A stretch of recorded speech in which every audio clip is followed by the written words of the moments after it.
আজ আমাদের journey north বেঙ্গলের এমন কিছু পথের, যা আমরা নর্থ বেঙ্গল ভ্রমণে গেলেই খুঁজে পাই আমাদের চোখের সামনেই। আজ আমাদের আলোচনা সেই সব ভ্রমণের পথ নিয়েই। পাহাড়ি আঁকাবাঁকা পথ ধরে আমাদের এগিয়ে চলা, এক বাঁকে ঘন জঙ্গল তো পরের বাঁকেই পাইন গাছের সারি। প্রকৃতির এইরূপ খেলার সাক্ষী হয়ে পথ চলা সত্যি দারুণ এক অভিজ্ঞতা। এই পথগুলি এমনই, যা তোমাকে বাংলা থেকে নিয়ে যাবে এক কল্পনার দেশে। আজকের আমাদের পর্ব সেই সব পথ নিয়েই, যেখানে মন হারাবে পাহাড়ের কোলে জমে থাকা মেঘের রাজ্যে।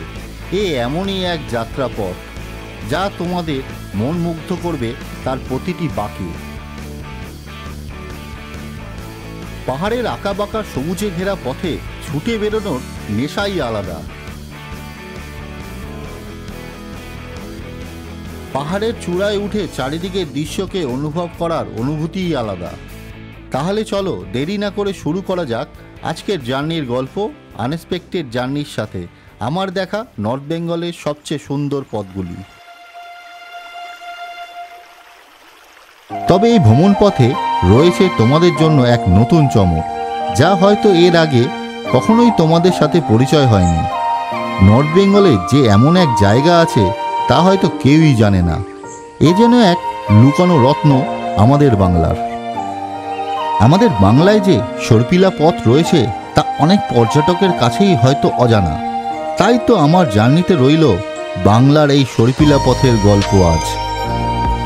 এখানে রয়েছে সর্পিলা পথের সাথে চা বাগানের এক অপরূপ দৃশ্য। এই রকম এক সংমিশ্রণ যা তোমরা সিল্ক রুটে গেলেও পাবে না, যা আমি খুঁজে পেয়েছি আমাদের এই বাংলার বুকে। ওপরে মেঘলা আকাশ, নিচে সবুজ প্রকৃতির মাঝে সর্পিলা পথের ভ্রমণ। বিধাতার সবচেয়ে সুন্দর সৃষ্টির সম্মুখীন হলাম যেন আজ আমি।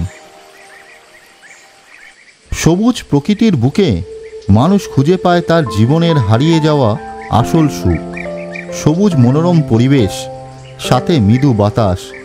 আর কি লাগে এই সবুজ প্রকৃতির মাঝে হারিয়ে যেতে?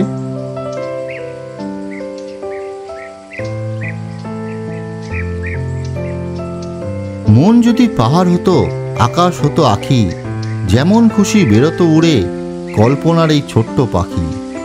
নিয়মের গণ্ডিতে থাকতো না বাধা এই অবুঝ মন, সারা পৃথিবী থাকতো বসে, সবাই হতো আপন।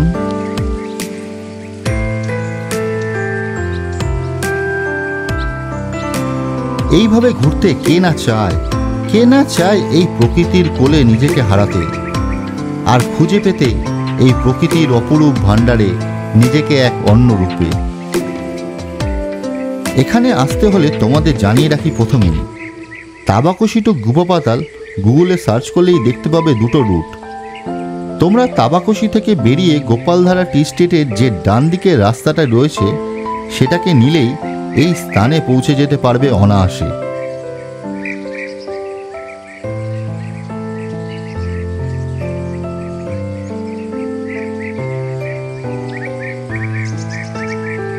এরপর ছুটে চলল আমাদের আনএক্সপেক্টেড জার্নির গাড়ি আমাদের গন্তব্যের দিকে। আর তোমাদের যদি এই জায়গাটা ভালো লেগে থাকে অবশ্যই কমেন্টস করে জানিও কেমন লাগলো তোমাদের এই জায়গাটা।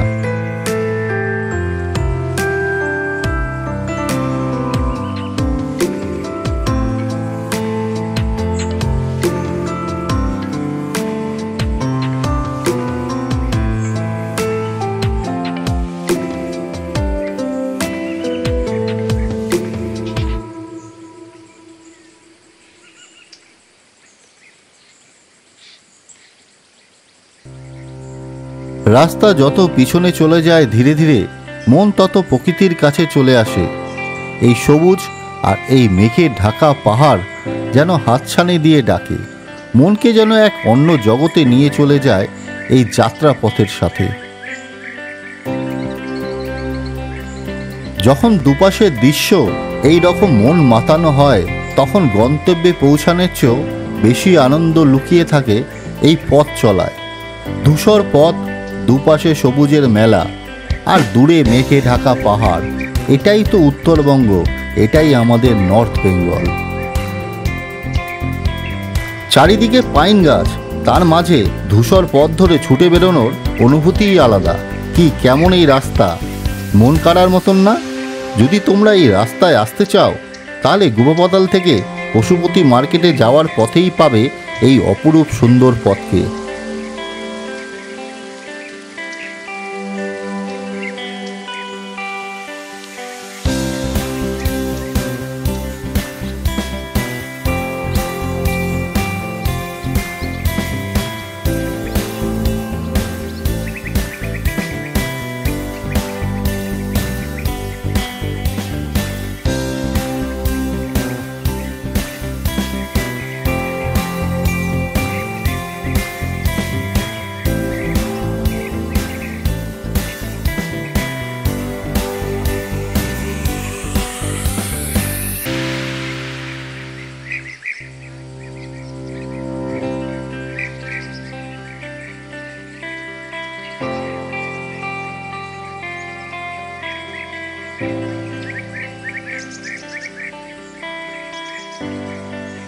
রংমং নদীর কলতানে মুখরিত এই জনপদ, খরস্রোতা রংমং, তার দুধারে গড়ে ওঠা জনজীবন আর তার ওপর দিয়ে বয়ে যাওয়া বাতাস, সব মিলিয়েই এক অন্যরকম অনুভূতি। এখানে এসে মনে হয় যেন শহরের কোলাহল থেকে বহু দূরে প্রকৃতির কোলে নিজেকে খুঁজে পাওয়া। এই পথ চলা শুধুই কিছু কিলোমিটার অতিক্রম করাই নয়, এ যেন মনের এক নতুন দিগন্ত উন্মোচন। উত্তরবঙ্গের প্রতিটি বাঁকে, প্রতিটি দৃশ্যে লুকিয়ে আছে এক নতুন গল্প, এক নতুন অভিজ্ঞতা। এই স্মৃতিগুলি মনের গভীরে এক অন্যরকম প্রশান্তি এনে দেয়। আমরা পার করছি ছোট্ট একটি পাহাড়ি গ্রাম, যেখানে সময় যেন থমকে আছে নিজস্ব গতিতে। সরল মানুষের জীবনযাত্রা, তাদের আন্তরিক হাসি আর স্থানীয় সংস্কৃতি এই অঞ্চলের এক অন্যরকম রূপ ফুটিয়ে তোলে। ধাপে ধাপে চাষ করা ক্ষেতগুলো দূর থেকে দেখলে অনেকটা শিল্পীর আঁকা ছবির মতন মনে হয়। এই সেই গ্রাম তাবাকশি। এই হচ্ছে তাবাকশির পথ। যারা তোমরা তাবাকশিতে থেকেছ বা তাবাকশিতে থাকার প্ল্যান করছো, তারা অবশ্যই এই মায়াবী পথের আনন্দ উপভোগ করতে পারবে।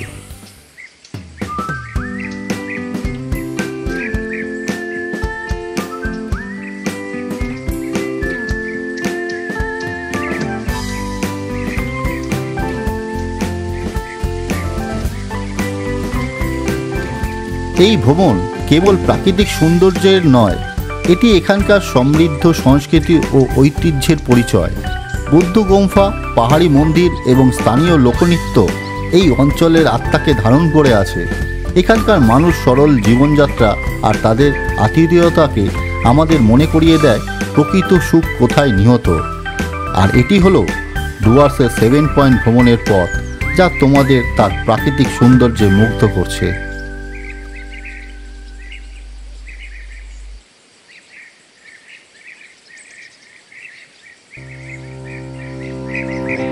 এই যাত্রায় সবুজ চা বাগান আর মেঘে ঢাকা পাহাড়ি পথের হাতছানিতে যতদূর চোখ যায় কেবল সবুজের মেলা।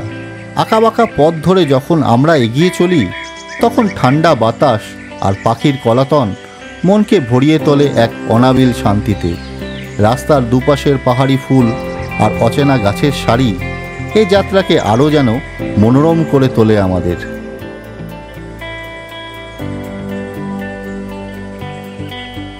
এই যাত্রাপথ পড়বে তোমাদের যখন তোমরা শিলিগুড়ি থেকে মিরিক আসবে।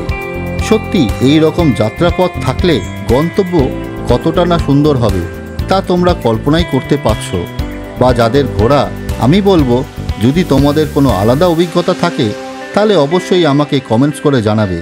আমি অবশ্যই আমার পরের ভ্রমণে সেই পথ এবং গন্তব্য অবশ্যই রাখব।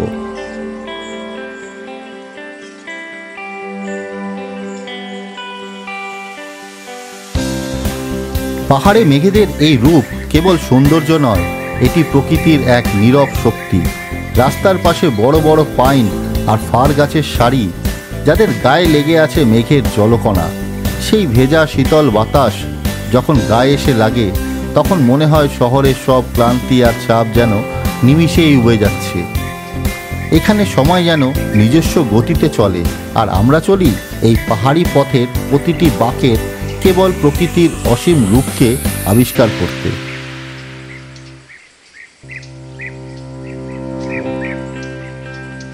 এই সড়ক ভ্রমণ কেবল এক জায়গা থেকে অন্য জায়গায় যাওয়া নয়, এটি আসলে নিজের সাথে প্রকৃতিকে এক অদ্ভুত সংযোগে বাঁধা। দূরে মেঘে ঢাকা পাহাড়, আর তার মাঝে আমাদের ছোট্ট গাড়িটি, এ যেন প্রকৃতির বিশালতার মাঝে নিজেদের খুঁজে নেওয়া এক অনন্য অভিজ্ঞতা। এই পথ আমাদের শুধু নতুন গন্তব্যে নিয়ে যায় না, আমাদের মনকেও নতুন করে সাজিয়ে তোলে তার নিজস্ব সৌন্দর্যে।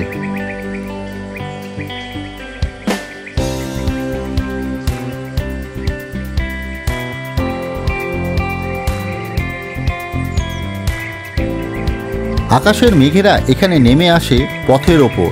গাড়ি যখন মেঘের মাঝখান দিয়ে ছুটে চলে তখন বাইরের সব শব্দ শান্ত হয়ে যায়, চারপাশে সাদা কুয়াশায় ঢেকে যায়, আর সামনে থাকা পথটি ছাড়া আর কিছুই দেখা যায় না। এই মুহূর্তটা জাদুকরীর মতন হয়। হঠাৎ করেই আবার মেঘ সরে যায়, আর চোখের সামনে ভেসে ওঠে এক অসাধারণ দৃশ্য। দূরে থাকা পাহাড়গুলো যেন ধীরে ধীরে তাদের মেঘের আড়াল সরিয়ে আমাদের সামনে নিজেদের ম্যাজেস্টিক রূপকে উন্মোচন করে তুলে ধরে। কখনো দেখা যায় এক টুকরো রোদ, কখনো বা পাহাড়ের গা বেয়ে নেমে আসে ঝর্ণা।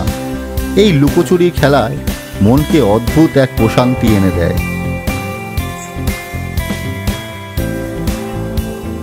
এই অসাধারণ ভ্রমণের স্মৃতিগুলো নিয়ে আজ এখানেই শেষ করছি। আবারও দেখা হবে নতুন কোনো রোমাঞ্চকর আনএক্সপেক্টেড জার্নির গল্প নিয়ে। তাহলে আজকের মতন আসি বন্ধুরা, আবারও দেখা হবে পরের সপ্তাহে ঠিক সকাল 9টায়। আর হ্যাঁ, যারা এখনও আমার এই ছোট্ট চ্যানেলটিকে সাবস্ক্রাইব করোনি তাদের জানিয়ে রাখি, আমি কিন্তু প্রতি সপ্তাহে এই রকম এক নতুন নতুন জার্নির গল্প নিয়ে হাজির হই। তাই তোমরা পরের ভিডিওটি পাওয়ার জন্য অবশ্যই আমার এই ছোট্ট চ্যানেলটিকে সাবস্ক্রাইব করে রেখো, আর বেল আইকনটি টিপতে ভুলো না।